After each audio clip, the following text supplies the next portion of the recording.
Ladies and gentlemen, honorable members of the 20th Congress of the Philippines, ang Pangulo ng Republika ng Pilipinas, kagalang-galang Ferdinand R. Marcos Jr.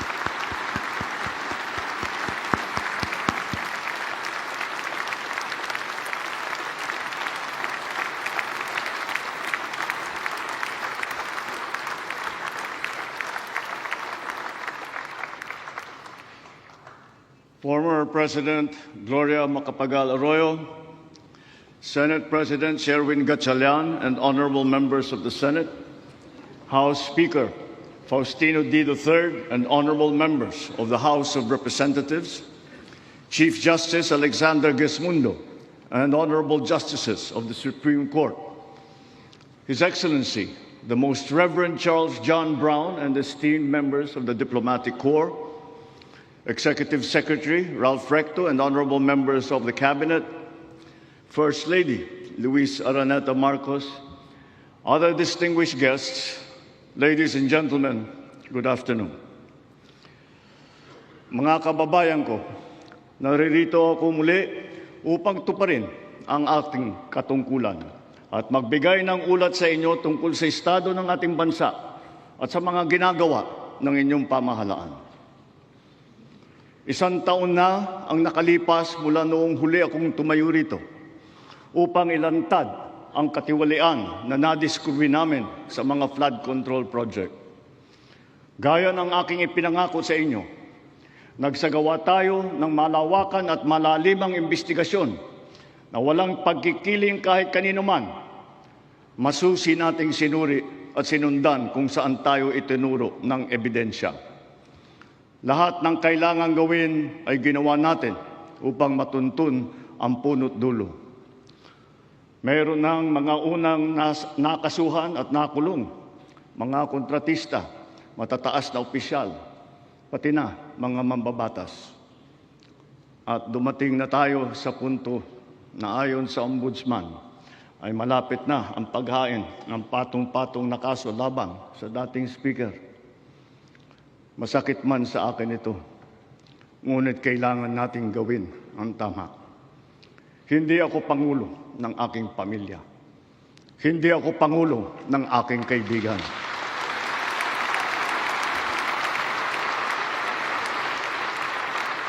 Ako ay Pangulo ng Pilipinas at ang tungkulin ko ay sa inyo, ang aking mga kapwa Pilipino.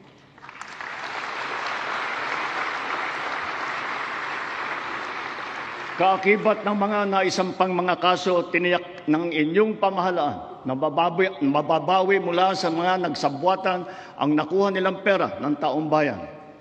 Gayon din, pinigilan natin ang paglabas ng pera ng bayan na ipambayad pa dapat sa mga depektibo, peke o guni-guning mga proyekto at mapupunta lamang sa mga bulsa ng mga tiwalaing kontraktor at opisyal. Halos 25 bilyong piso ang halaga ng nabawi, frozen at napreserbang mga pera at ari-arian ng mga akusado. Ang mahigit 800 milyong piso dito ay agad nating nabalik sa Treasury. Lahat ng mababawi mula sa mga sangkot na tiwali ay agad ibabalik sa kaban ng bayan. Ipinapaubayan na natin ang pag-uusig sa Ombudsman at sa ating mga pinalakas na National Prosecution Service. Nananalig din tayo sa makatarungang hatol ng hukuman. Makakaasa kayo na ang gulong ng hustisya ay tumatakbo.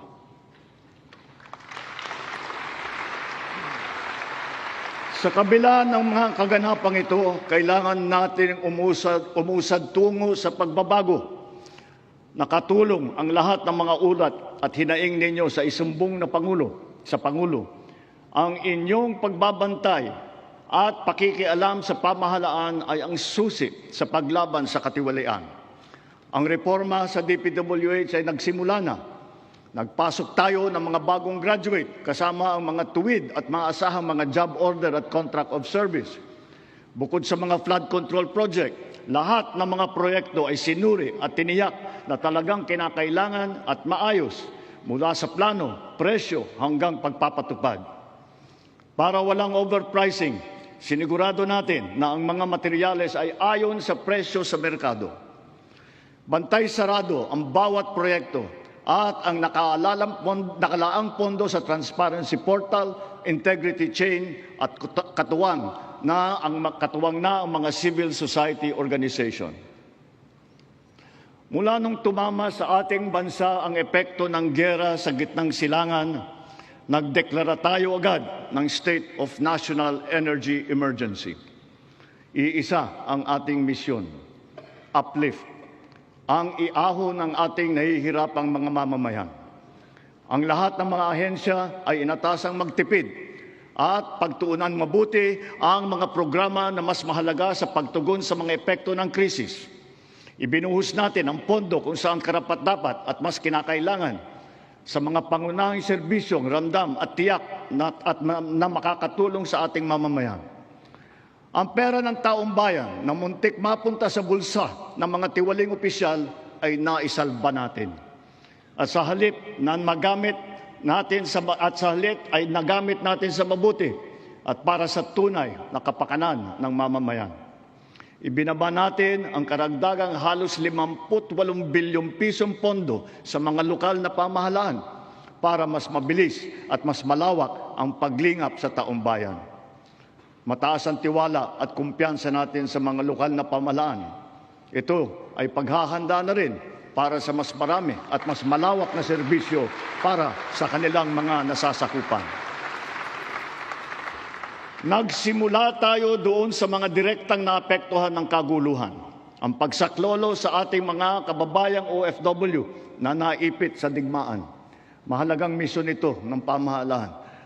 Gayong lagpas 2.2 milyong Pilipino ay naghahanap buhay sa Middle East.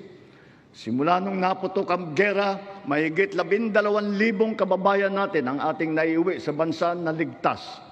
Mahigit 140,000 OFW naman ang ating nabigyan ng sari-saring tulong sa gitna ng kaguluhan sa Middle East. Tulad ng pagkain, tulong pinansyal, pagpapagamot at masisilungan. Pag-uwi sa Pilipinas, sila ay ating tinulungan upang makapagsimula muli sa pagpahanap buhay sa pamamagitan ng Action Fund at OWA Kabuhayan Program. Ang iba naman ay nilapit natin sa peso o kaya'y sinama natin sa bayanihan para sa balikbayang manggagawa job fair. Samantalang ang iba ay tinulungan natin makapaghanap buhay muli sa ibang bansa. Bukod sa kanila, ang mga magbabalik natin mga gurong OFW ay papasok na sa mga public school natin kung saan sila ay higit na kinakailangan. Dahil dito sa Pilipinas, sila ang ma'am at saka ang sir. Patuloy ang ating ugnayan sa iba't ibang bansa at ang suporta natin sa mga OFW para sa kanilang kaligtasan. Lalo na at may mga kababayan tayong nasawi o hanggang ngayon ay nawawala sa Middle East.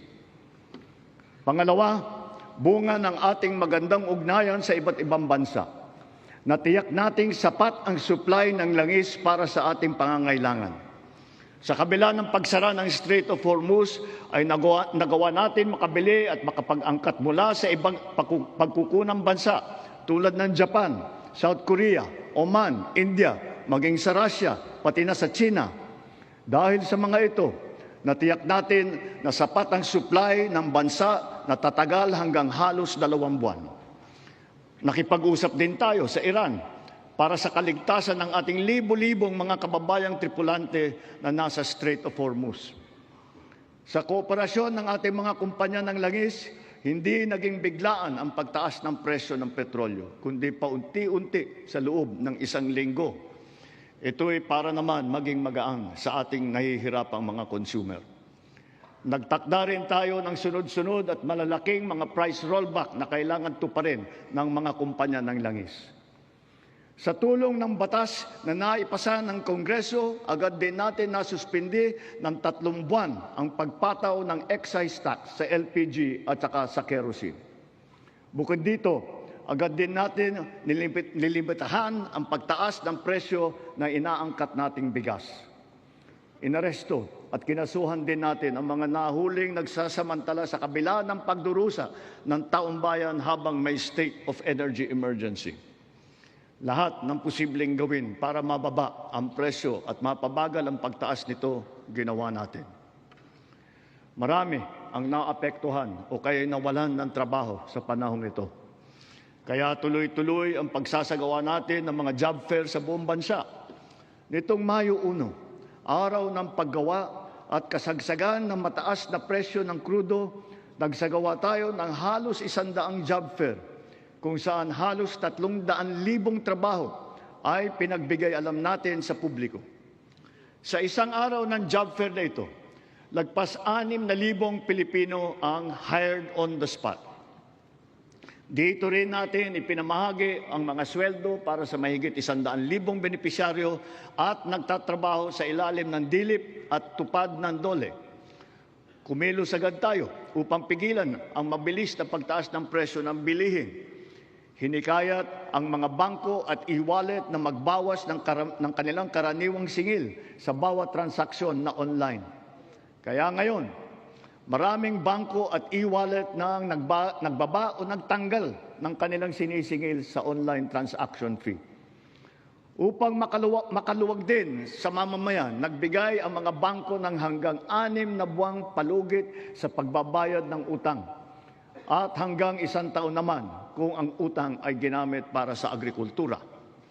Ganito rin ang ginawa ng GSIS at SSS para sa mga utang ng mga miyembro nito, pati na ang NHMFC para sa mga umutang ng murang pabahay at ng Pag-ibig Fund para sa mga naapektuhan na OFW. Kahit papano ay nakaluwag ito sa mga consumer, lalo na sa mga naghuhulog para sa kanilang bahay at sa mga nagpupundar para sa kanilang negosyo. Sa panahon na lumiit ang kita dahil sa mataas ng mga presyo, mahigit 26,000 toneladang bigas ang binigay sa mahigit 2.5 milyong pamilya. At ito'y itutuloy pa natin hanggang umabot sa 8 milyong pamilya na makikinabang.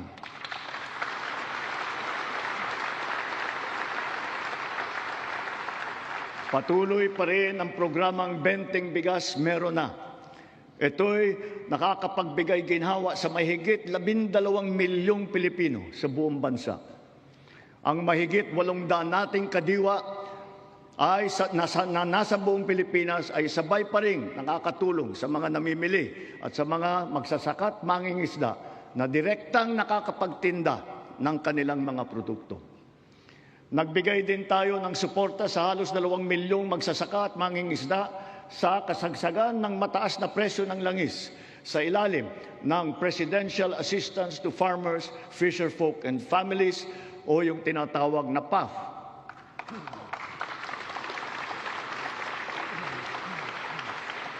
Dahil sa mas malakas, malawak at mura nating internet, naging mainam na alternatibo ang online classes at saka ang ating work from home.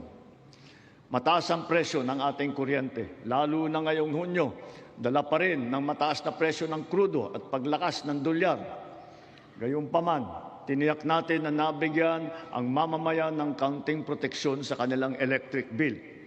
Ipinag-utos natin ang agarang pag-refund ng mga kumpanya ng kuryente na may sobrang nasingil sa mga customer nito. Ipinag-utos din natin na payagan ang ilang piling consumer na makapagbayad ng kanilang bill ng hulugan sa buwan ng Mayo, Hunyo at Hulyo. Kaugnay nito, pansamantala nating pinagbawal ang mga pagputol ng linya habang hinuhulugan pa nila ang kanilang bill sa mga buwang ito. Para sa ating mga micro-entrepreneur, ipinatupad natin sa BIR sa ngayong taon ang one-time tax abatement. Layunin nito na makapagbigay ng kaunting ginhawa sa mga nalugi o kaya lumiit ang kita dala ng hirap ng panahon. Ang sektor ng transportasyon ang pinakamatinding tinamaan ng epekto ng krisis. Super, operator, pasahero, manggagawa o negosyo man. Lahat ay umaray sa matarik na pagtaas ng presyo ng produktong petrolyo. Ngunit hindi natin kayang hayaan tumigil o maantala ito dahil ito ang nagsisilbing piston ng ating ekonomiya. Ang mga super ay natulungan ng cash relief mula sa ating programang AIX. Mayroon din 10 piso kada litro na diesel subsidy para sa mga pampasaherong jeepney at UV Express upang may dagdag na pangkarga. Bukod pa rito, mahigit 1,800,000 nagpapasada ang nahandugan din ng tulong ng AIX. Para naman sa mga pasahero, nagkaroon ng mga libreng sakay kung saan sinigundahan pa ng ilang mga ahensya ng pamahalaan gamit ang kanilang mga sasakyan. Humalili rin ang DA sa paghatid ng mga kargamento ng produktong agrikultural sa mga sentro ng kalakalan sa buong bansa. At para lalo pang makatulong ng sabay sa super at pasahero, binuhay natin ang service contracting program para sa pampublikong bus at ang ating mga jeep. Sa ilalim ng sistemang ito, ang kwalipikadong operator o driver ay nakakakuha ng karagdagang kita sa bawat kilometrong tinakbo sa pagserbisyo ng mga pasahero. Sa panig naman ng pasahero, kung hindi man libre ang sakay, meron silang 20% na discount sa pamasahe. At ang diskwentong ito ay dagdag pa sa karaniwang 20% discount para sa mga estudyante, sa senior at saka sa may kapansanan. Ibig sabihin, para sa ating mga priority passengers, 40% ang kabuuang diskwento nila sa pamasahe.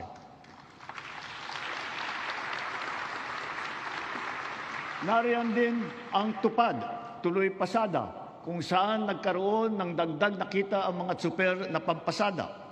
Sa mga programang ito pa lang, milyong-milyong Pilipino, driver man o pasahero, ang nakaramdam ng kaunting ginhawa sa kanilang mga biyahe araw-araw mula nang ito'y nailunsad. Dito sa Metro Manila, ang lahat ng mga sumasakay ng LRT2 at MRT3 ay patuloy na nagiginhawaan ng 50% diskwento sa pamasahe. Bukod pa ito sa mga espesyal na diskwento na ating ibinibigay tuwing linggo at mahahalagang kapistahan. Sa ating mga paliparan at pantalan, pansamantala nating binaba ang sari-saring mga bayarin sa paggamit ng mga pasilidad, gaya ng terminal fee, landing and take-off fee, harbor fee, anchorage at berthing fee, pati mga storage fee. Halimbawa, sa Cebu Port, naging libre ang terminal fee. Sa mga palipara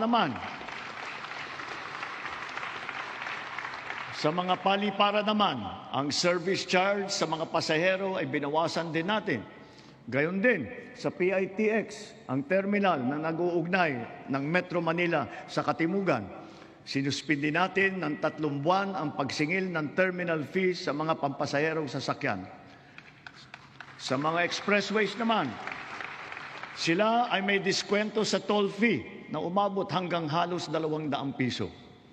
At kapag ang kargamento naman, ay pagsakay ng RoRo ay produktong agrikultural at sangkap ng pagkain, binaba natin mula 500 ang terminal fee. Ngayon, piso na lang ang sinisingil sa kanila. Sa pagdaan naman nila sa mga expressway, libre ang toll fee ng mga truck na accredited ng Department of Agriculture. Dahil sa lahat ng mga pinatupad na ito, milyong-milyong Pilipino ang kahit papano ay direktang nakaramdam ng tulong sa panahon ng mataas na presyo ng petrolyo. Sila ang ating mga super ng pampublikong sasakyan, mga estudyante, manggagawa, pati na rin ang mga magsasaka at marami pang pasahero sa buong Pilipinas. Mga kababayan, sa ating pagbalik tanaw, kaya ko kayong harapin at sabihin na ginawa natin ang lahat ng nararapat upang malunasan ang mga epekto ng krisis. Agarang kumilos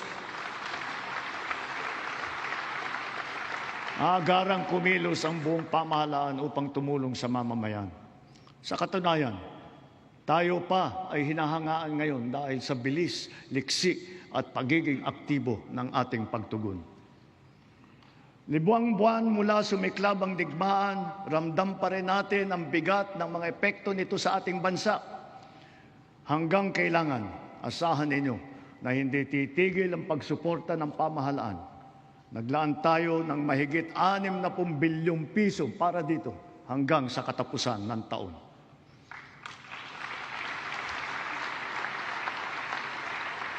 Ang pondo na naisalba natin na balak ibulsa ng mga tiwaling opisyal ay sa taong bayan natin ibinubuhos. Ngayon ipipihit natin ang mga programa sa mas nangangailangan nating kapwa Pilipino para naman mas malawak at mas marami ang maaabot ng tulong. Layunin natin matulungan ang 3.2 milyong benepisyaryo ng 4Ps at walang gutom program, ang 1.2 milyong minimum wage na manggagawa ng miyembro ng SSS at ang 2.2 milyong kababayan nating mahirap na hindi pa naging benepisyaryo ng programang pang-ayuda ng pamahalaan. Nariyan pa rin ang nakaabang na pagsuporta natin para sa sektor ng transportasyon, agrikultura at mga OFW na apektado ng kaguluhan. Kung susumahin, mahigit 7.2 milyong pamilya na lubos na nangangailangan ang matutulungan natin sa mabigat na kabanatang ito. Ngunit, hindi natin kaliligtaan ang ating mga manggagawang Pilipino, lalo na ang mga middle class, pati na ang mga maliliit na negosyo. Alam natin na sila rin ay nabibigatan sa epekto ng krisis. So, to ensure the continued progress of the middle class amidst the lingering effects of the crisis, we will pursue tax relief measures that promote growth, that generate revenue, and advance equity towards socio-economic sustainability. Kaya bilang natatanging proteksyon sa kanila at para mas mapakinabangan nila ang pinaghirapan nilang kita, nananawagan ako sa Kongreso upang maipasa ang batas na magbibigay ng bahagyang ginhawa para sa ating bayaring buwis. Una, palawakin natin ang exemption sa income tax.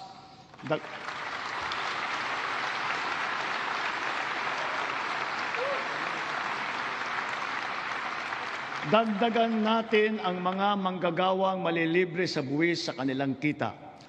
Isasama na natin ang mga kumikita ng hindi lalagpas sa 350,000 pesos kada taon.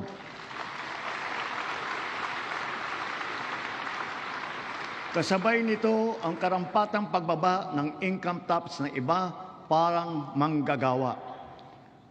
Pangalawa, ang mga maliliit na negosyo ay hindi napapatawan ng minimum corporate income tax.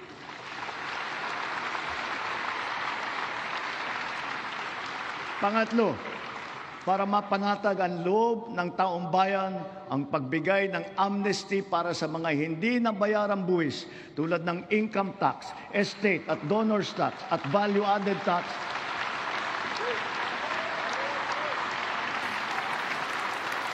Kasama na rin dyan ang mga multa na kaakibat ng mga ito. Malinaw ang mga leksyon sa atin ng mga nagdaang buwan. Una, ang kahalagahan ng seguridad at katatagan ng bansa pagdating sa enerhiya at sa pagkain, ng ating ugnayan sa ibang bansa at ng bawat mamamayan kahit saan man sila naroroon. Pangalawa, ang abilidad ng pamahalaan na kumilos agad sa angkop at mainam na paraan. At ang ikatlo, ang pagpursigi at pagnatyag ng Pilipino sa kabila ng mga hamong dumadaan. Dala ang mga sariwang leksyon nito, mas maayos at mabilis ang pagresponde natin sa ating mga naging biktima ng sakuna. Tulad sa nangyaring paglindol sa Visayas at Mindanao kamakailan, mahigit 600,000 pamilya ang ating nasakluluhan. Lampas 3 bilyong piso ang ating binuhos para sa agaran tulong sa mga pamilyang lubos na naapektuhan. Ito'y sa pamamagitan ng pagkain, pagpapagamot, tulong pinansyal at pabahay. Unti-unti na rin nating naayos ang supply ng tubig at kuryente linya ng komunikasyon at mga daan sa mga apektadong lugar. Hindi lamang minsang paghatid ng tulong ang ating ginagawa. Ang misyon natin ay sila'y muling makabangon at maitaguyod. We have moved on from the reactive approach. Now we are not only proactive, but predictive as well, aided by digital tools. The strategies of public-private supply chains, hubs and spokes, warehousing, automated production, and wide-scale pre-positioning of food and non-food supplies in LGUs have proven their efficacy.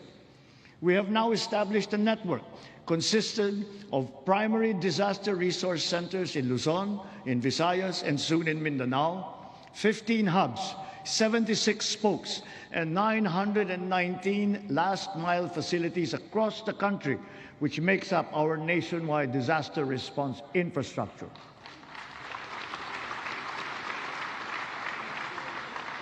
Because of this robust system, delivery of emergency nourishment and relief to target areas is now made possible under 24 hours. Sa panahon ng krisis o kalamidad, handa na ang pamahalaan sa pagpapadala ng mga mobile energy system upang makapaghatid ng emergency power sa mga lugar na nawalan ng kuryente.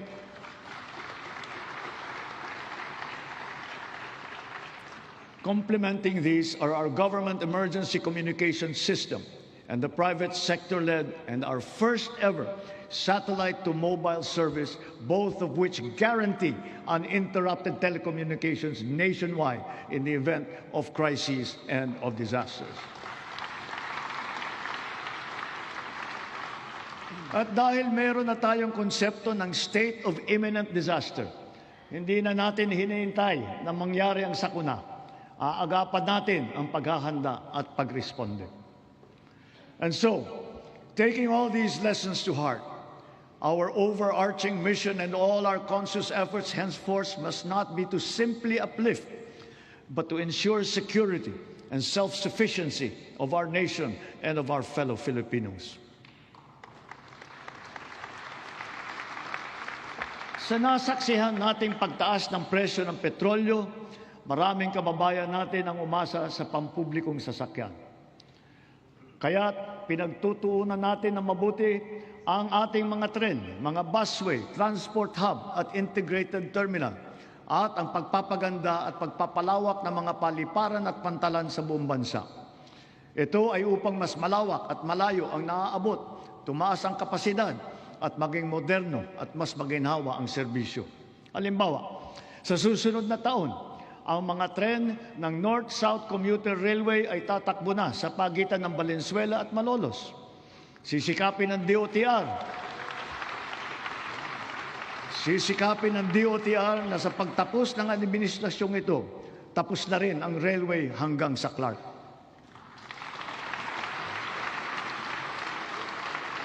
Sa susunod na taon, bubuksan na rin ang 12 stasyon ng MRT-7. Matapos ang halos 3 dekada, may bago ng linya ang MRT na tutulak pa hanggang Sacred Heart sa Quezon City mula sa North Avenue. At balang araw, aabot pa ito hanggang San Jose del Monte, Bulacan.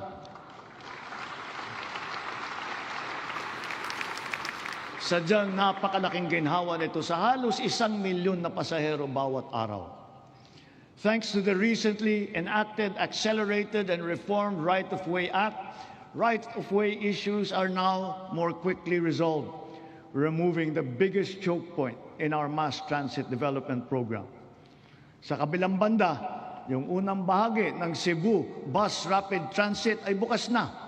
At yung nasa Ilocos Norte naman ay ating pasisinayaan sa susunod na taon. Ang mga nag-modernize ng mga sasakyan, lalo na ang mga lumipat sa mga hybrid at electric vehicle, ay hindi nakaramdam ng kurot ng pagtaas ng presyo ng petrolyo. Consistent with our clean energy drive, we have encouraged the adoption of electric vehicles. We have removed all tariffs on EVs until 2028 to bring down market prices. And government has also been mandated to prioritize electric vehicles and their refleeting plans. This clean and green policy is two-pronged.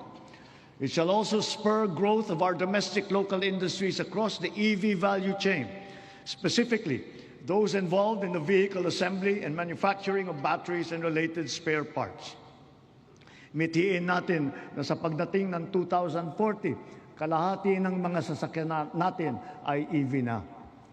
Ang ilang makabagong lab bus at ang articulated bus na gagamitin sa Davao City, mga EV na. Ang MB Dalaray naman na pinasayaan natin kamakailan lamang ay isa ring EV na nabuo sa pagtutulungan ng UP at saka ng DOST. Sa darating na panahon, ang ganitong electric ferry boat ang gagamitin sa Pasig River Ferry Service mula Pinagbuhatan sa Pasig hanggang Escolta sa Maynila. Kaya hinihiling ko ang suporta ng buong industriya upang mapaandar na natin sa lalong madaling panahon ang ating minimiting modernisasyon ng mga pampublikong sasakyan. Titiyakin natin na magiging makatao, magaan at makatarungan ang pagpapatupad nito. Tulad ng aking nabanggit, dapat mataas ang kalidad, matibay at maghahatid ng pangmatagalang ginhawa sa taong bayan ang lahat ng pampublikong infrastruktura. Ngayong taon, matatapos na ang bahagi ng South Luzon Expressway TR4 mula sa Santo Tomas City, Batangas, papuntang Tiaong sa Quezon.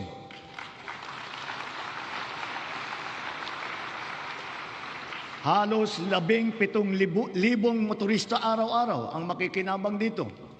Ang mga nasirang tulay sa San Juanico sa Eastern Visayas, Cabagan, Santa Maria sa Isabela, Pigatan sa Cagayan, Calbigan at Liloan sa Samar at Panuliran sa Iligan ay kaagad nating naayos at ngayon nagagamit na muli.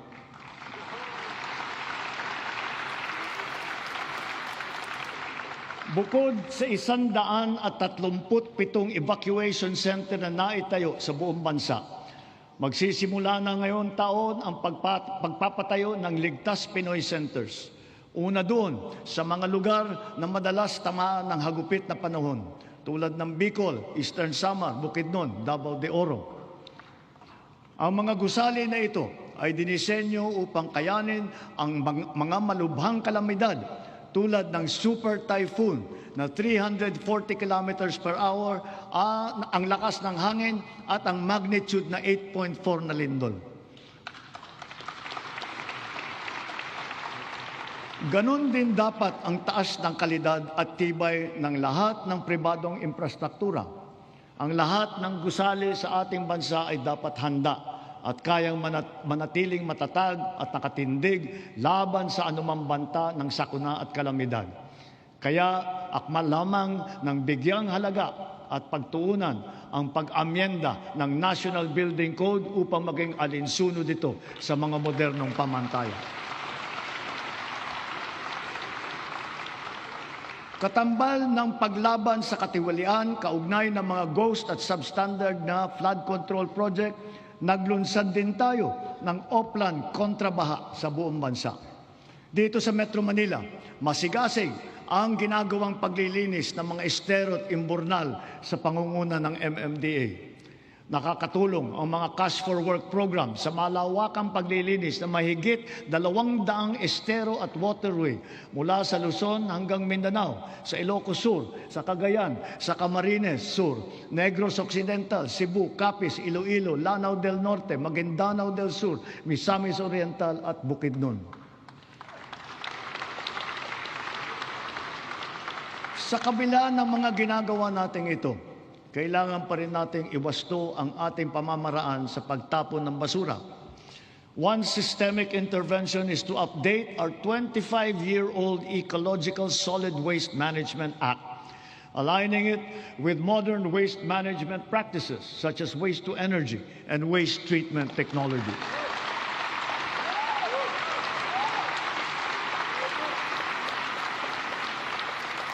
As we recalibrate our solid waste management systems, we can draw inspiration from the solid waste management practices being championed by the MMDA here in Metro Manila. such as waste recovery, processing, upcycling. For example, what used to be the Carmona sanitary landfill of the 1990s is now the MMDA Nature Park. And more than a multi-purpose green space, it shall soon be the base of its high-level disaster preparedness training and simulation exercises. Gayon din, ang ating sistema ng agrikultura ay pinapatatag natin upang magarantiya ang ating supply ng pagkain at maipababa ang presyo nito para sa lahat. Ang sari-saring mga programa tulad ng puhunan, farm input, kagamitan, kaalaman, pati na insurance ay tumutulong sa mga magsasaka at mangingisda. Kaya mula noong 2023, patuloy na tumataas ang produksyon ng bansa. Lumalakas ang cropping intensity, dumadami ang ani tulad ng palay, mais, asukal, baboy at manok. Dala ito ng malakas na buhos ng suporta sa sektor, ang gumaganda at lumalawak na sakop ng infrastruktura at sistema ng irigasyon at tumataas na antas ng mekanisasyon. Nagbubuklod na rin ang mga magsasaka at mangingisda at nabibigyan ng makabagong teknolohiya, binhi at mga pasilidad at kagamitan. Ilan sa mga ito ay ang 145 rice processing system, 3 malaking cold storage facility, at halos 40,000 makinarya. Ang mga taniman naman ng niyog ay dumadami at lumalawak din, dala ng ating programa na malawakang pagtatanim sa buong bansa. Nakapagtanim na tayo ng 18 milyong puno at layunin po natin na sa pagkatapos ng administrasyong ito, makakapagtanim tayo ng 100 milyong puno ng niyog sa Pilipinas. Gagarantiyahin ito ang tatag ng ating industriya ng niyog hanggang sa mga susunod na dekada. Ang NFA din ay ngayon may mas malakas na ang kakayahan sa pagbili ng mga ani ng magsasaka sa mas magandang presyo at sa pag-imbak ng buffer stock. Ang mga sari-saring peste at sakit na ay nagbabantang manira ng mga inaasahang magandang kita. Halimbawa rito, ang avian flu at saka yung ASF. Kaya tinitiyak ng DA na ang mga magsasaka ay natututo ng mga makabagong kaalaman at mga mainam na paraan sa pag-iwas at paglaban sa mga ito. Gayunpaman, ang insurance ay nagsisilbing mabisang panangga laban sa pagkalugi dala ng pagkawala o pagkasira sa hindi inaasahang pangyayari. Sa nakalipas na 4 na taon, natulungan ang sektor upang mabawi ang halaga ng pinsala sa hanapbuhay na umabot sa 19 bilyong piso halaga na kabayaran. Ang crop insurance ngayon ay hindi limitado sa mga pananim. Kasama sa saklaw nito ang mga alagang hayop, palaisdaan, mga gamit at pasilidad, pati sasakyan na pang-agrikultura. Meron ding life insurance para sa mismong magsasaka at mangingisda. Papalawigin pa ng Philippine Crop Insurance Corporation at DA ang kaalaman ng mga magsasaka at mangingisda tungkol sa crop insurance.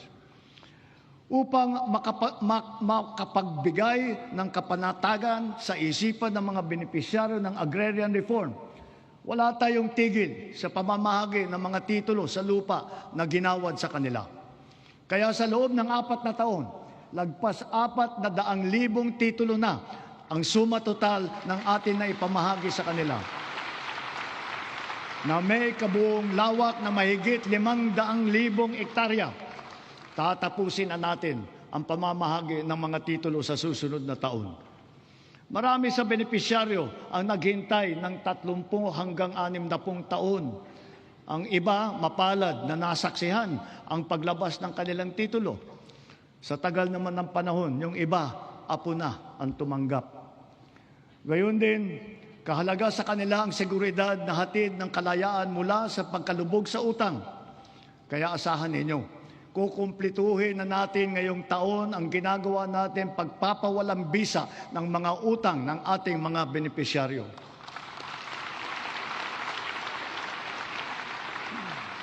Sa kabila ng mga ito, patuloy pa rin ang suporta ng DAR sa reformang agraryo tulad ng irigasyon, mga daan, makinarya at mga pautang para sa mga benepisyaryo nito.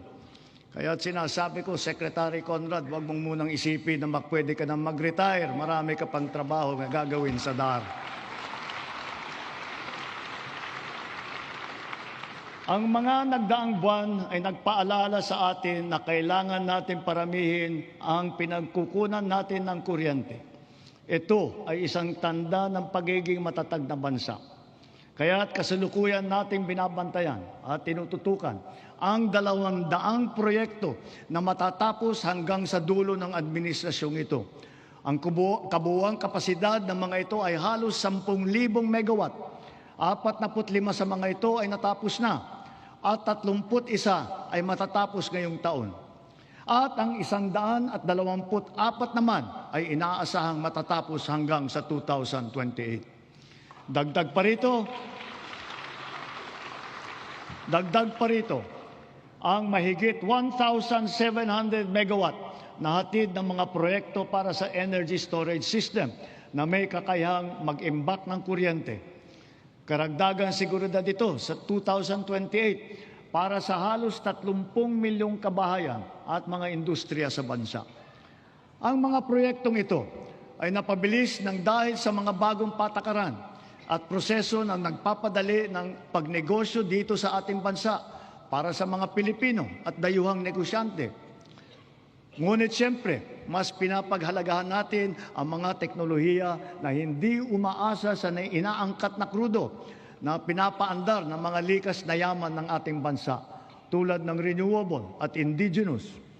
Bukod sa ilang mga plantang pinapatakbo ng krudo, nakapagdagdag tayo ng mahigit 60 plantang pinapatakbo naman ng geothermal, solar, hydro at wind at saka ng biomass.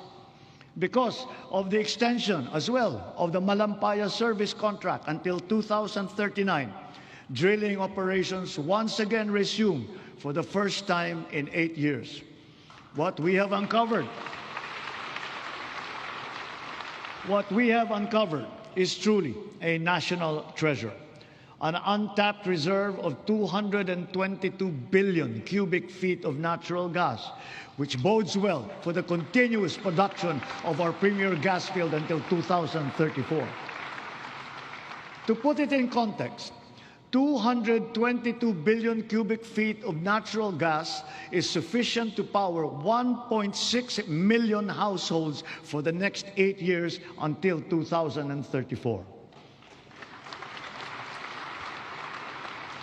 Inspired by this development, we have already awarded a total of 14 petroleum service contracts in Luzon, Visayas, and Mindanao. By far, this is the highest number of such contracts ever to be awarded during a single term of any president in our history.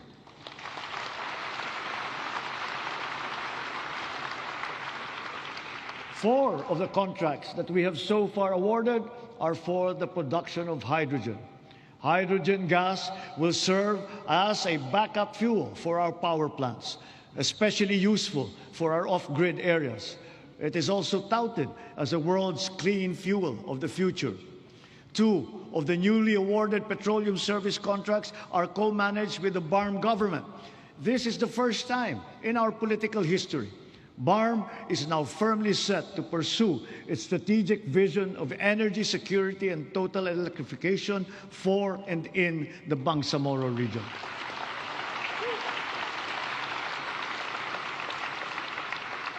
Sa kabila ng mga nailatag para sa ating seguridad sa enerhiya, panatag ang aking loob na kaya nating umangat pa.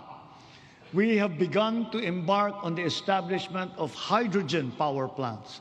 Multiple projects are now in their pre-developmental stage in Marinduque, in Masbate, Zamboanga, Sibugay, Basilan, and other potential areas.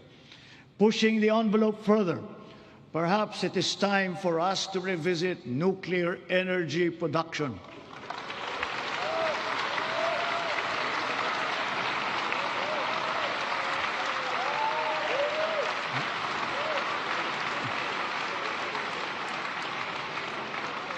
After all, we are already using nuclear energy in the fields of medicine, in agriculture, water filtration, and the upcycling of plastic. We are confident in its capacity to reinforce our energy security and to bring down the cost of electricity in our country. Titiyakin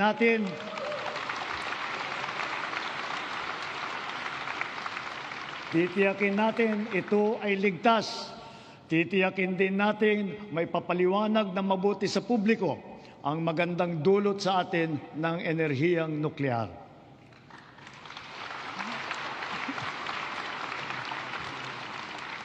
Mga kababayan, sa lahat ng mga ginagawa natin sa sektor ng enerhiya, maninaw din sa pamahalaan ang hinaing ng taong bayan na pababain ang presyo ng kuryente sa bansa.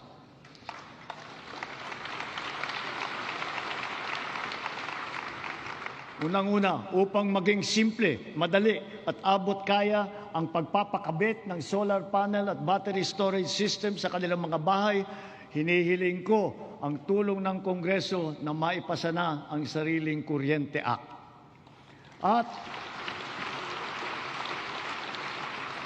At kung pagbawas ng presyo ang usapan, sa aking palagay, panahon na para tanggalin na natin ang systems loss na pinapasa sa consumer.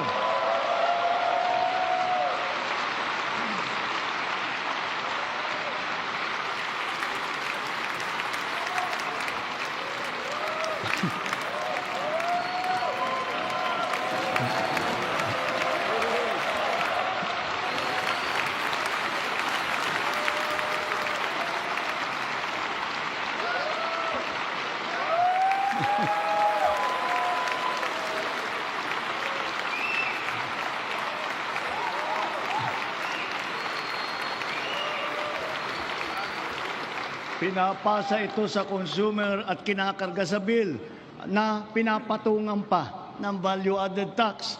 Hindi naman kasalanan ng consumer kung bakit nagkaroon ng systems loss. Kaya hindi naman tama na kailangan sila pa ang pagbabayarin dito.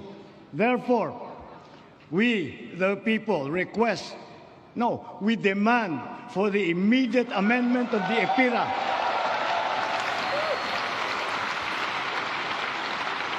and to prohibit charging systems lost against consumers, including the value-added tax thereon.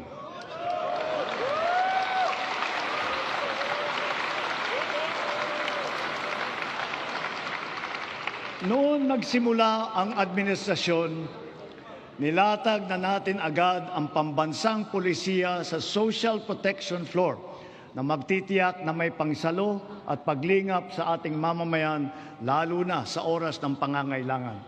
Kaya't nariyan ang DILIP at tupad ng DOLE at AIX at Risk Resiliency Program ng DSWD para magsilbing pantawid sa anumang krisis na pinagdadaanan sa pamamagitan ng pansamantalang hanap buhay o di kaya'y tulong pinansyal.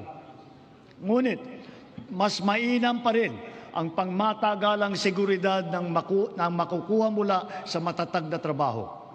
Maraming trabaho ang hatid ng ating lokal na industriya na patuloy natin pinalalakas. Kasabay ng seguridad na dala ng matatag na trabaho ang SSS, GSIS at Pag-ibig Fund, nagsisilbing proteksyon para sa mga manggagawang Pilipino. Katuwang ang mga ahensyang ito, nakakaipon ang manggagawang Pinoy para sa kanyang pagtanda at sa pagretiro. Nakakatulong din ito sa panahon ng kagipitan, kalamidad o krisis sa buhay. Bukod pa riyan, daan ito upang makapagpundar para sa sariling buhay tulad ng mga abot-kayang pabahay sa ilalim ng ating 4PH program. Nariyan ang DSUD at mga ahensyang kasapi sa sistema ng pabahay upang matupad ang pinapangarap ng natahanan ng Pilipino. Katuwang ang pribadong sektor at lokal na pamahalaan. Puspusan natin pinupuno ang kakulangan sa pabahay sa buong bansa. Ito ay ginagawa natin sa pamamagitan ng mga bagong komunidad, mga acquired asset ng Pag-ibig Fund, Community Mortgage Program, Resettlement, at pati na mga paupahan. Sa ating programang pabahay, Higit 500,000 bahay ang ating naitayo na at napondohan. Kasama ang higit 100,000 bahay na naidagdag natin sa loob lamang ng isang taon sa ilalim ng pinalawig natin na 4PH program. Susi sa lahat ng ito ang magandang sistema ng pautang upang gawing mas abot kaya ang mga pabahay para sa mga Pilipino. Isa na rito ang Pag-ibig Fund. Ang kanyang 17 milyong miyembro ngayon ay patuloy pang dumadami. Kung kaya, ang pinupundar ng mga miyembro ay patuloy ding lumalago. Ngayon, itinaas natin sa 10 milyong piso ang limit sa pautang para sa pabahay. Halimbawa, dahil dito, ang mag-asawa na may mas kakayahang bumili ng pinapangarap nilang bahay para sa kanilang pamilya. Ngayon, halos 7 milyong OFW na ang nagkaroon ng insurance.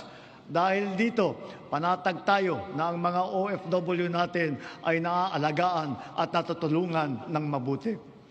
Patuloy din na dumadami ang mga kasunduan natin sa ibang bansa para sa karagdagan oportunidad para sa hanap buhay. Napataas din natin ang minimum wage ng OFW natin na namamasukan bilang kasambahay. Para naman sa ating mga pensyonadong uniform personnel na nagsakripisyo para sa seguridad ng ating republika, itinaas natin simula ngayong taon ang nakukuha nilang pensyon at subsistence allowance.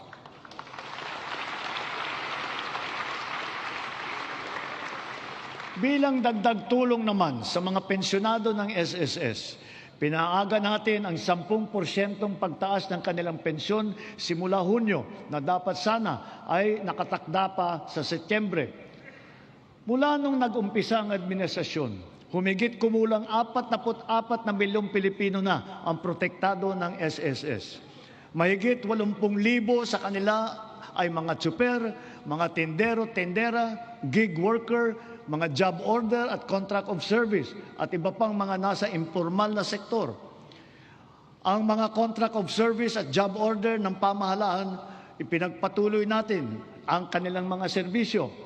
Naglaan pa tayo ng karagdagang sahod para sa kanilang paghulog sa SSS, Pag-ibig at PhilHealth bukod sa iba pang mga benepisyo. Misyon natin na mas marami pang Pilipino ang makakasapi sa SSS, lalo na ang informal na sektor at mga self-employed na tulad nila. Kaya nananawagan ako sa buong sambayanan, huwag natin ipagwalang bahala ang seguridad na handog ng SSS, pati na ang Pag-ibig Fund. Tiyakin po natin na ang wasto at buwanang paghulog para sa mga ikabubuti ng ating mga kinabukasan. Maganda ring balita na dumadami sa ating mga kababayan ang kumukuha ng insurance at pre-need mula sa pribadong sektor. Mainam din itong pagpundar para sa kinabukasan. Ito ay para sa lahat ng Pilipino. Ginawa rin itong mas abot kaya dahil sa mga micro-insurance plan. Ngayon na nasa merkado, ito yung mga rehistrado at lehitimo. At mas maganda rin balita sa ating kabataan. Sa kanilang murang edad ay nagbubukas na ng mga account sa bangko o kaya sa digital payment app. Hikayatin at turuan natin silang mag-impok at magpundar para sa kanilang kinabukasan. Gayunpaman, edukasyon pa rin ang siyang pangunahin nagtataguyod ng kakayahan. Kung kaya ito ang nangunguna sa listahan ng administrasyong ito.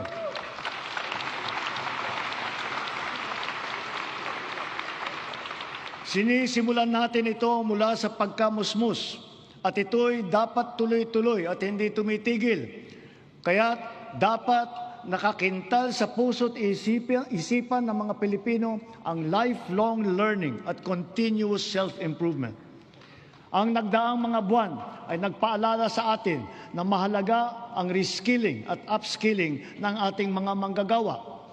Napatunayan natin ang kakayahan ng mga senior high school graduate natin Sa mga isinagawa natin bagong Pilipinas Serbisyo Fair nitong Marso, mahigit 1,200 senior graduate ang naging hired on the spot. Maaari na rin sila ngayon mag-apply para sa mga bakanteng unang baitang na posisyon sa pamahalaan. Ngunit, patuloy pa rin natin pinalalakas ang curriculum ng senior high upang lalo maihanda ang estudyante para sa tunay na mundo. Pinaigting ang work immersion para maranasan nila ng personal ang paghahanap buhay sa kanilang gustong larangan. Panatag ang ating loob sa edukasyon pagkatapos ng senior high dahil sa patuloy na pagtaas ng kalidad ng kolehiyo sa ating bansa. Noong 2022, ang mga kolehiyo natin na pumasok sa World University Rankings for Innovation ay 12 lamang. Patuloy po nating ipinataas ito bawat taon. Ngayon, 140 kolehiyo na ang pumasok na sa World University Rankings. At lagpas kalahati sa kanila ay state at local universities and colleges kung saan libre ang matrikula.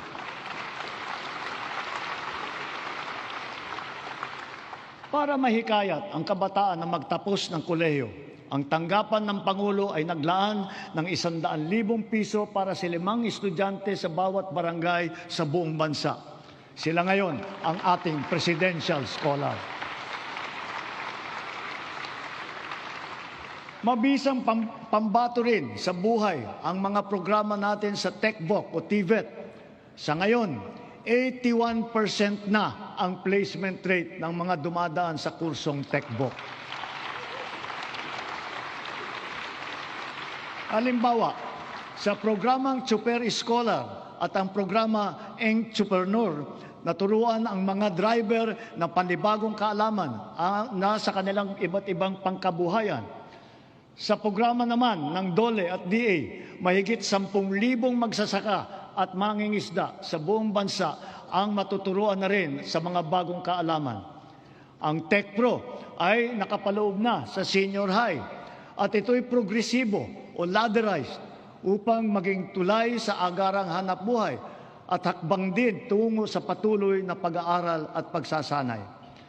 Maaring gamitin ng isang TVET graduate ang kanyang national certificate bilang pundasyon upang maituloy pa ang pag-aaral hanggang maging ganap itong kolehiyong diploma. Halimbawa, ang electrical installation and maintenance sa senior high, maaring magtuloy sa electrical engineering balang araw. Ang caregiving, pwedeng ituloy sa nursing. Sa kabilang banda, kahit graduate ng kolehiyo ay maaaring kumuha ng NC upang tumahak ng ibang larangan o kaya'y magnegosyo. Inahahayag ng DOLE at TESDA sa publiko ang kompletong impormasyon ukol sa mga kurso at programa ng TVET, lokasyon ng mga training center at provider, paano mag-apply, petsa, iba pang mahahalagang detalye. Malaking tulong ngayon ang TESDA Passport na bunga ng digitalization ng inyong mga serbisyo. In line with our digital transformation drive, our DICT continues to train our tech-savvy citizenry in high-impact tech skills to help them stay competitive in this ever-evolving field. AI is here to stay, and so we adopt it to harness its potential to enhance critical sectors, from our educational system to our industries. We have launched massive training programs for AI readiness, which have reached at least 1.8 million individuals, students, parents, and teachers alike. This success inspires confidence to further scale up our initiatives for AI literacy across all sectors. We must ensure our global competitiveness. Within and beyond the academe, we must inculcate in our youth the virtues of critical thinking, innovativeness, creativity, as well as the ability to find solutions to problems. Our targeted scholarships and funding grants are all aimed to encourage these trailblazing traits. Contests such as Young Creative Challenge, the NICE, and the Philippine Innovation Awards recognize their talent and their hard work. At the same time, we have to do more to protect our children. We must protect them from the harmful influences and forces that exploit their vulnerability. The corrosive influence of fake news, the unfettered exposure to pornography, even to minors, the constant depiction of casual violence, and the toxicity and hate culture pervasive in social media. These pernicious influences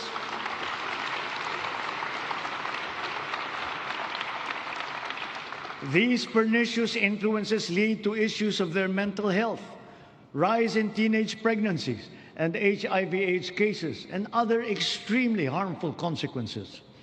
We must all assume a community responsibility for our young people's protection.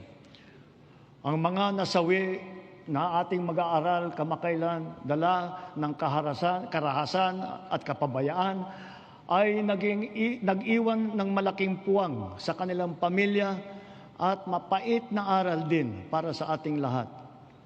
Sa mga magulang at kaanak ng mga nasawit at nasaktan dahil sa nangyaring karahasan sa mga paaralan, tanggapin po ninyo ang aming taimtib na pakikiramay. To the parents of Chris Lawrence Fabian, Joyancy Separa, and Ayesa Nicole Dazo, we are all so very proud of the unflinching bravery and heroic virtue that you have instilled in your children. They are an inspiration to us all. Their courage and their selflessness, true Filipino qualities, are the virtues that these trying times call for. Kailangang mamulat ang buong lipunan at akuin ang responsibilidad. Pag-ibayuhin natin ang ating paggabay at pag-aruga sa ating mga kabataan. Magkakasama tayong lahat sa misyong ito. Ang pamahalaan, pamilya, paaralan, simbahan, industriya, komunidad. Tatayo ang paaralan bilang pangalawang tahanan para sa kanila. Kaya hinahanda natin ang mga pampublikong paaralan upang tanggapin sila ng bukas palad. Ngayong school year, tuloy ang ating school-based feeding program bilang mabisang suporta sa pag-aaral. Sa programang ito, mapapakain natin ang mahigit 4.2 milyong kinder at grade 1 at mga mag-aaral na grade 2 at pataas na mga lubos na nangangailangan ng nutrisyon. Magtutulungan ang lokal na pamahalaan, ang barangay, PNP, DepEd upang palakasin ang seguridad sa paaralan. Siniguro ng DepEd na nakahanda, gumagana at alam ng lahat ang mga mekanismo at proseso sa pag-ulat, sa pagtugon sa mga insidente ng bullying, pati na sa mga iba't ibang emergency. Hinahanda rin natin ang ating mga principal at guro upang mamagitan sa pag-ayos ng anumang hindi pagkakaintindihan ng mga estudyante. Sa tulong ng unang batch ng 10,000 school counselor associates na ipapasok natin sa mga pampublikong paaralan, ang mga anak natin ay meron ng malalapitan para sa angkop na payo sa anumang mabigat na pinagdadaanan sa kanilang isipan.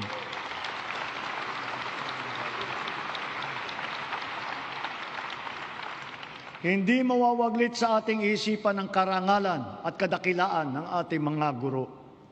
Pinangako ko noong nakalipas na SONA na walang magre-retirong guro na Teacher 1. Ngayon, mahigit 80,000 guro at school head sa pampublikong paaralan ang na-promote gawa ng ating expanded career progression.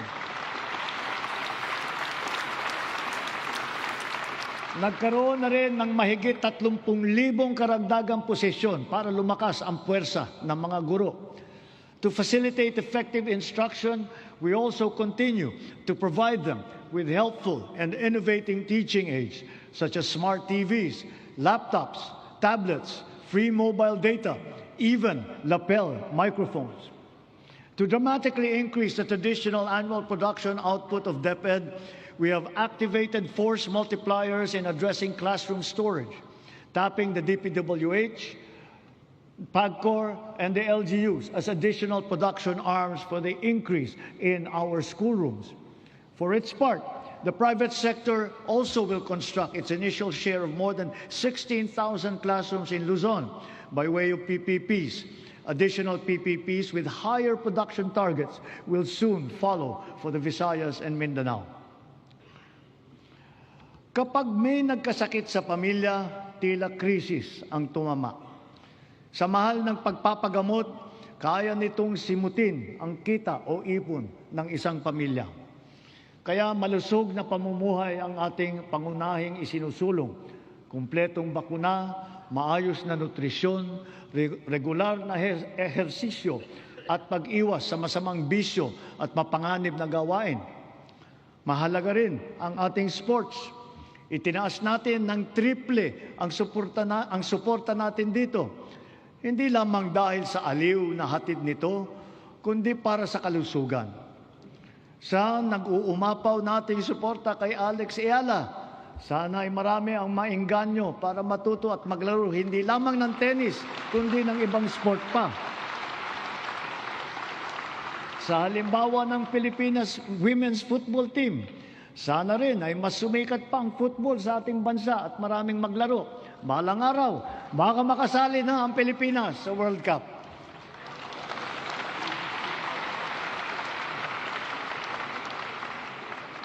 Ang ating sistema ng universal healthcare ay ang pangunahing seguridad sa kalusugan ng bawat Pilipino, katuwang ang DOH at saka ang PhilHealth. Daig ng maagap ang masipag. Ito ang layunin ng ating YAKAP program. Ilayo ang Pilipino mula sa sakit at tugunan ng maaga ang nagbabadyang karamdaman. Sa taong ito, 4.5 milyon na ang nakapagpatingin mula sa 25 milyong Pilipino nakarehistro sa programang ito. Hangad natin, mas maraming klinika pa ang makakasapi sa YAKAP upang mas marami pa ang pagpipilian ng ating mga mamamayan. Sa kaugnay nitong gamot program, ang membro ng PhilHealth ay makakakuha ng kailangang gamot mula sa mahigit 2,000 accredited na provider. Ang bawat membro ay may benefit limit pa na 20,000 piso kada taon. Ngayon, 75 na ang mahahalagang gamot na kasama sa listahan ng programang ito. Meron diyang antibiotic laban sa asma, alta presyon, kolesterol, para sa diabetes, sa ubo, lagnat at iba pang mga sakit na kadalasang nararamdaman. Sa 7 buwan ng taong ito, mahigit 300,000 kababayan natin ang nakinabang dito. Bukod sa programang ito ng PhilHealth, ang bilang ng mga gamot na tinanggalan natin ng value-added tax ay umabot na sa mahigit 2,000. Mahigit 700 dito ay laban sa cancer, mahigit 500 ay para sa alta presyon, mahigit 600 naman ay laban sa diabetes at para rin sa mental health. Sa buwis na ito na ating tinanggal, ang side effect dyan ay mas mababang presyo nito sa butika.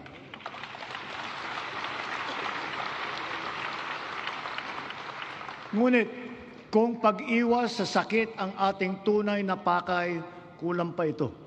Kailangan mas maaga ang pagbabantay. Kaya pinapalawak pa natin ang programang ito. Sa susunod na taon, unti-unti nating isasama ang iba't ibang uri ng blood test at gamot upang mas maagang matukoy at mabantayan ang posibleng sakit sa bato, atay, thyroid at hepatitis B. Nariyan pa rin ang malaking suporta ng PhilHealth kung kailangan talagang magtungo sa pagamutan. Patuloy na pinaparami ng PhilHealth ang sakop nitong mga sakit, kondisyon at serbisyo. At itinaas din nito ang limit upang matiyak na sumasabay ito sa pagtaas ng mga presyo. Pinahahalagahan ng PhilHealth ang mga laganap at malubhang mga karamdaman tulad ng cancer at sakit sa puso. Kasama na rin ngayon ang pagpapagamot ng HIV/AIDS upang makatulong sa pagpigil na dumadaming mga kaso dito sa bansa. Pati na rin ang TB na kumikitil ng halos 100 buhay bawat araw dito sa atin. Para mapaganda pa ang suporta natin sa mga batang may developmental disabilities, dodoblehin natin ang PhilHealth package para sa pagpapatingin sa therapy.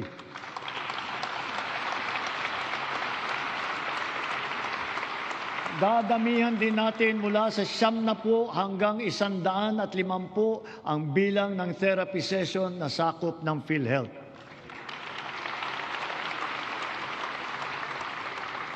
Nakaantabay din para sa kanila ang Project Aruga ng DSWD para sa karagdagang tulong pinansyal.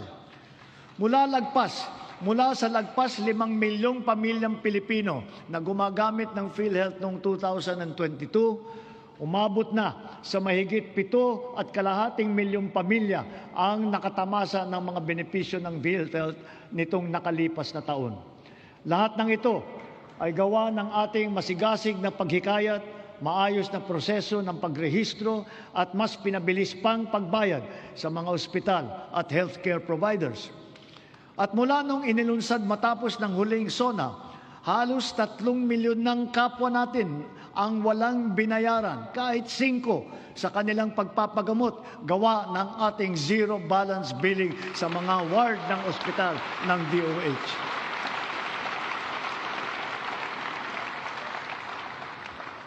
Siyempre, hindi natin makakaligtaan ang maaasahang medical assistance o MAIP. Mas marami na ang ospital na sakop nito. Mas pinadali pa ang proseso. At ngayon, may e-MAIP na sa mga ospital ng DOH, online at kasama sa ating e-Gov app. 2 na lang ang requirement. Wala na ring GLGL, kaya hindi na kailangan pumila o magmakaawa pa sa sino mang politiko.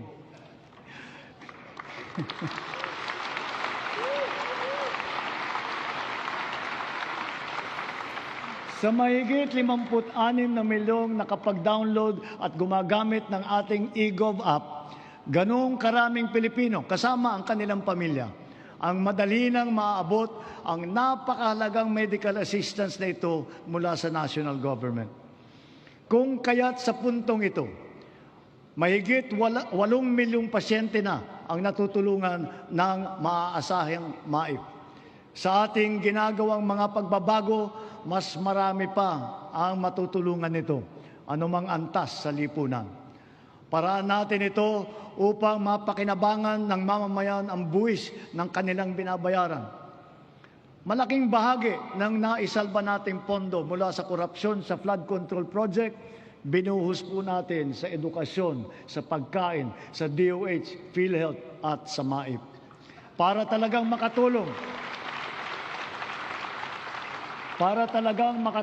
makapagpagaling at makapagpalakas ng katawan ng Pilipino. Patuloy pa nating inaayos ang sistema ng mga ospital at mga pasilidad sa bansa, kasama ang mga bukas at mga specialty center. Mayroon din Valor Clinics na tanging para naman sa ating mga veterano at kanilang pamilya. At magsisimula na rin tayong iguhit ang plano para sa makapagtayo ng isang Virology and Vaccine Institute dito sa ating bansa.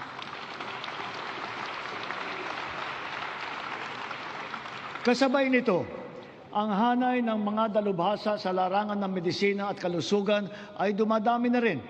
Mula noon na magsimula tayo, mahigit dumoble ang kumukuha ng medical scholarship kapalit ng obligasyon na maglilingkod sa mga pampublikang ospital sila balang araw. Sa kanilang pinamamalas na serbisyo publiko, ang ating mga doctors to the barrios ay nagsisilbing huwaran sa ating mga susunod na henerasyon ng mga Pinoy na doktor.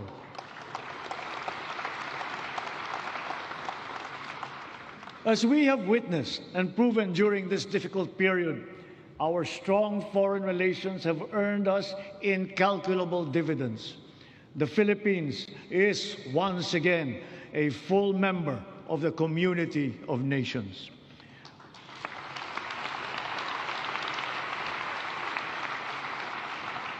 Our vigilant trade facilitation efforts have resulted in integrating our country into the international free trade network that is the widest and most active one that we have ever had in our history. It has yielded transformative economic agreements such as the Regional Comprehensive Economic Partnership and now we are set to seal yet another promising comprehensive economic partnership agreement, this time with the United Arab Emirates. Because of these international engagements, the Philippines now has 23 free trade agreements in force or under active negotiations with other countries. Our exports have grown. They have continued to grow, reflecting high productivity and the increasing competitiveness of our products and services in the international trade market. It now behooves us to reinforce our strengths, enhance our comparative advantage, and diversify our portfolio. On this principle, we have maintained our competitiveness in supplying critical components to top technology companies in the world. We have also maintained export competitiveness for our indigenous farm products, such as ube, coconut, bananas, other tropical fruits. And we have now ventured into new, invaluable ones like enoque mushrooms. Foreign investments continue to pour in because of our beneficial policies, especially those promoting ease of doing business and accelerating digital transformation that curb red tape and corruption. Over the past 3 years, more than 6 trillion pesos in investments have been facilitated through our green lanes. These are estimated to create over 400,000 jobs for our Filipinos. Our productive ecozones lay down the fertile groundwork that brings these investments into actual fruition, posting consistent growth rates over the past 3 years. Extending beyond Metro Manila, from Luzon to Mindanao, promising new areas have been recently proclaimed, such as in Dumaguete and Misamis Oriental. And soon, we will also present a strong case for Palawan and for the halal industry. We continue to strive for bigger and greater things, venturing into areas heretofore unimaginable. That is, strategic and emerging industries that position our country in the global value chain, such as in the fields of pharmaceuticals, advanced manufacturing, luxury goods, technology, and logistics. Additionally, a product of the 23-member-strong US-led Pac Silica initiative, the Pac Silica Industrial Hub will create an ecosystem that will have AI at its core. It will bring quality jobs to our people, accelerate our industrial competitiveness, and revitalize our economy. As a strategic component of the Luzon Economic Corridor, the hub will be an advanced manufacturing and logistics center in the global AI and technology value chain. Cagayan is both geographically and economically primed to serve as our gateway to space and host the country's first spaceport. A sounding rocket launch test is slated for next year. Yes, we are going to launch a rocket into space. This we will do in partnership with a South Korean aerospace company. We do not have to look or sail very far to find dependable allies. ASEAN is our safe harbor, within which we share not only mutual proximity, but affinity. During our chairship of the ASEAN Summit this year, we advocated for greater solidarity and cooperation among ASEAN member states. Together, we found ways to alleviate the dire consequences of the war in the Middle East. Through a united ASEAN and its strong extended network, we have achieved greater security and resilience as a region and as individual nations, more capable of withstanding disruptive events.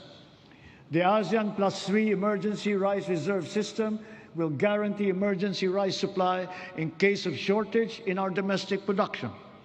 The ASEAN Digital Economy Framework, led by the Philippines, will harmonize digital rules and enable cross-border digital transaction. It will accelerate the growth of our local tech sector, enable fintech and digital banking solutions, and support financial inclusion, especially for small enterprises. Likewise, the Framework Agreement on Petroleum Security for the joint stockpiling of energy assets in the region has been ratified. And now that our Luzon, Visayas, and Mindanao grids are fully connected, we are in a better position to connect with our neighbors to help realize the ASEAN Power Grid. Moved by our stark realizations, ASEAN must further strengthen the bonds of our regional cooperation, building on our sense of affiliation and the heightened instinct for mutual assistance. This is bayanihan for the international community and for this part of the world.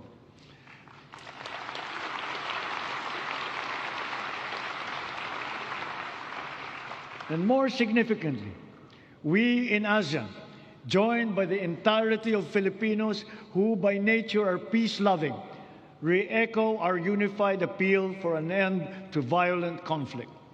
We appeal to all parties for a heightened sense of community, to a return to the table, armed only with a genuine desire for peace and for normalcy.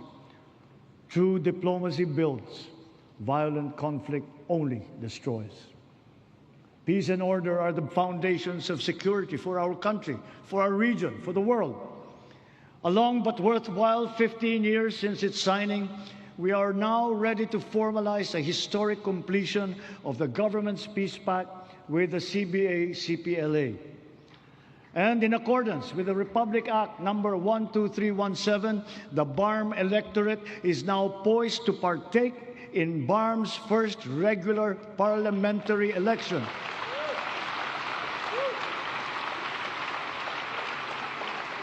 This is a critical accomplishment under the Comprehensive Agreement on the Bangsamoro.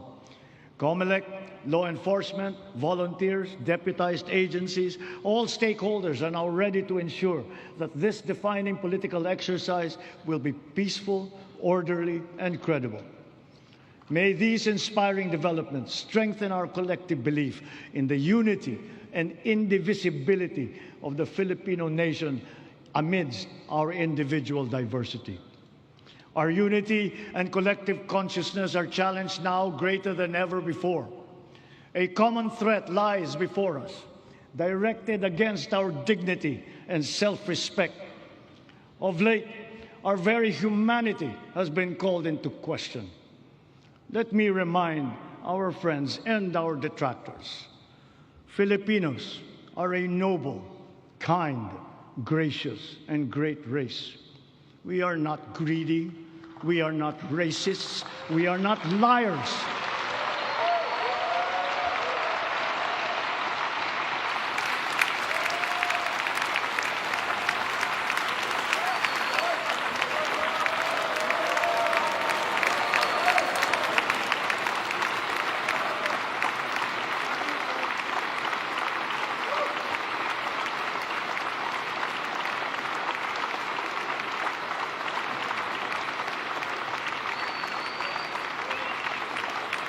We are respectful and we are dignified. We are Filipinos and we do not yield.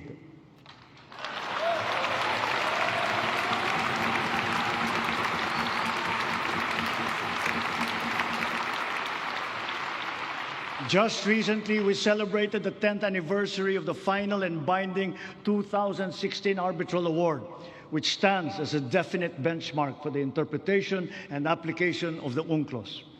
This is not a claim that we advance alone, nor is it one that we will abandon.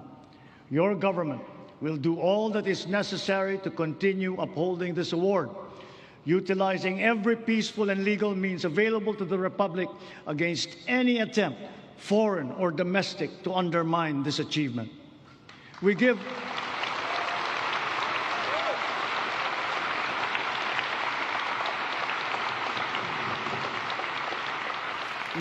honor to our armed forces, the Coast Guard, even our fisherfolk, who all continue to patrol and ply our seas in the face of great risk. To them, we owe collective gratitude and appreciation, for it is they who give life to the letter and spirit of the Arbitral Award.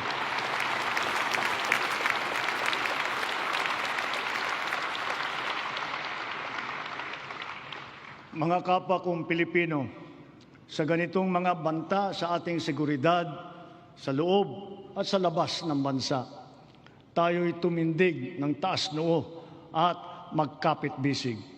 Dahil tayo man ay magkakaiba sa maraming bagay, iisa lang tayong lahi. Tayong lahat ay Pilipino, Pilipino sa diwa, Pilipino sa dugo.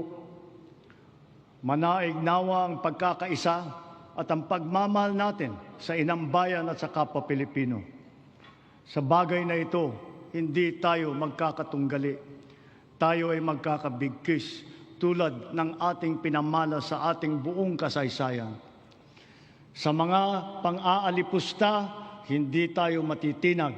Sa manlulupig, hindi tayo pasisiil.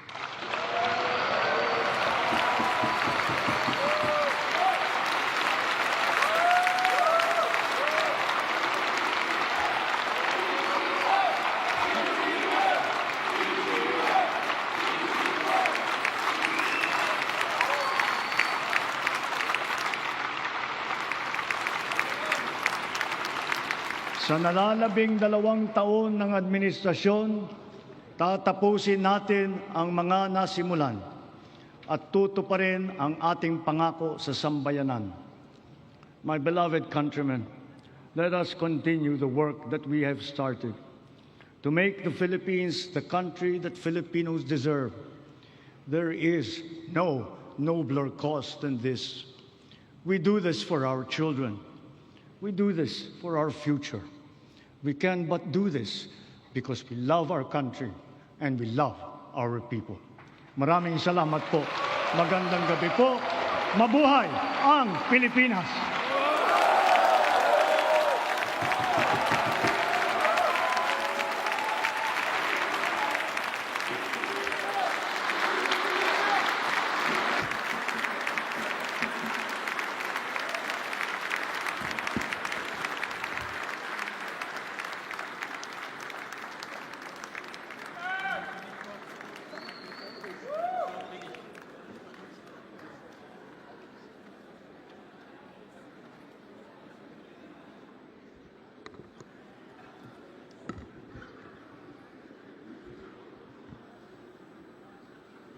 On the part of the Senate, the joint session is adjourned. On the part of the House of Representatives, the joint session is adjourned.